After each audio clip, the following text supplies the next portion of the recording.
Welcome to the 360 Legal Florida Process Server podcast, where we discuss all things service of process. Today, we are streaming Bill Newland, Vice President of Business Development at 360 Legal. In this segment, we discuss some odd service of processes that Bill has been involved with.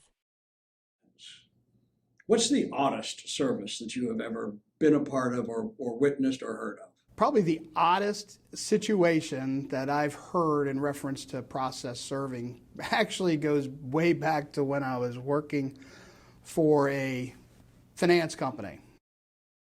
We used a company, an attorney who used a company that actually served an individual, a family member, not one of my family members, but served them at their son's high school chorus concert in a gymnasium, and the server actually knew the person that he was getting ready to serve, and I sat right next to him in the concert, and as they were having the concert, just handed him the papers. That's the oddest one I've ever heard, and that goes back several years.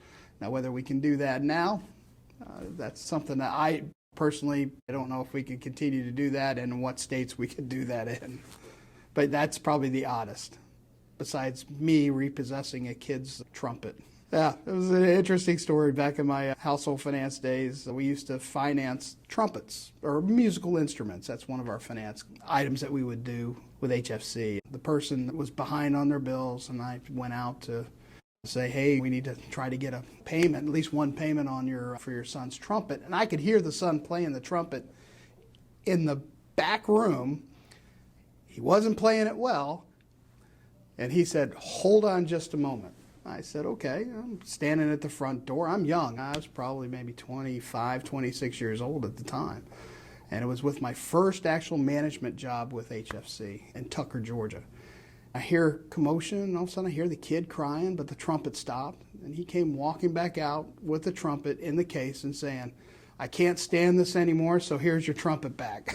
And then he closed the door. So here I am standing back with a trumpet going, what am I going to do with this? I actually gave it back to our musical dealership that we were financing for, and they sold it. Yeah, that was a heartbreaking moment, but something had to be done.